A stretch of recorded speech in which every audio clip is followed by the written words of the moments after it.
صلى الله عليه وعلى آله وصحبه. أما بعد، فأوصيكم ونفسي بتقوى الله. قال الله تعالى: يا أيها الذين آمنوا اتقوا الله حق تقاته ولا تموتن إلا وأنتم مسلمون. احرص على ما ينفعك واستعن بالله ولا تعجز. رسالة للسعي والنهوض في ساحات العمل وميادين الجد والعطاء ومكابدة المشاق وتحدي الصعاب لإعمال الأرض. قال الله تعالى: هو أنشأكم من الأرض واستعمركم فيها. ولا تعجز، لأن العاجز قيد نفسه بمعاني الخمول ووثق خطواته بأوهام الكسل وسلم فكره للأغاني بالأماني. العجز يفتح عمل الشيطان ومفتاح كل شر بقوله: لو كان كذا وكذا ولو فعلت كذا وكذا. ويصدر عنه الهم والحزن والجبن والبخل وضلع الدين وغلبة الرجال. ولذا كان من دعاء النبي صلى الله عليه وسلم: اللهم إني أعوذ بك من الهم والحزن والعجز والكسل والبخل والجبن وضلع الدين وغلبة الرجال. ومن قعد مع العاجزين فإنه لا قيمة له في المجتمع ولا تأثير له في الوطن ولا مكانة له في الأمة.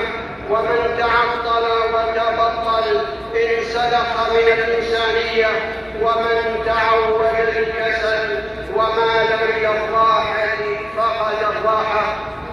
هذا حديث عظيم جمع في شاهد كل خطوات النجاح. فمن حرص على الأمور النافعة واجتهد فيها وسلك أسبابها واستعان بربه في حصولها وتكميلها، كان ذلك كماله وتوفيقه.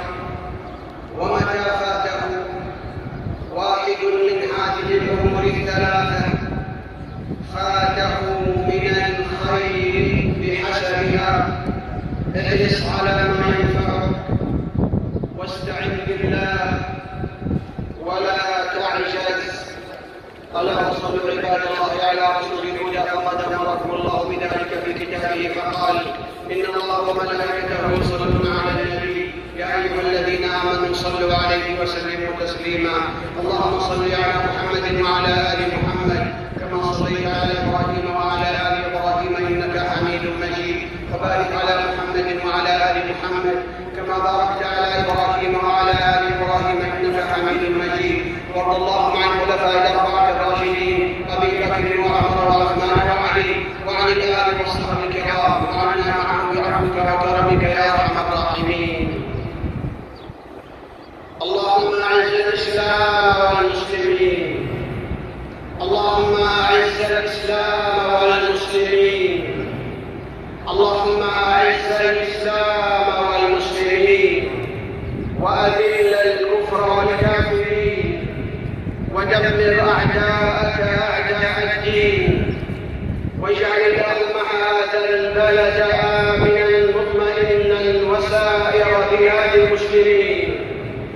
اللهم من أرادنا وأراد بلادنا وأراد الإسلام والمسلمين بسوء فأشغله بنفسه واجعل تدبيره يا سميع الدعاء. اللهم من أراد الإسلام والمسلمين بسوء فأشغله بنفسه واجعل تدبيره يا سميع الدعاء. اللهم إنا نسألك الجنة وما قرب إليها من قول وعمل، ونعوذ بك من النار وما قرب إليها من قول وعمل. اللهم إنا نسألك من الخير كله عاجله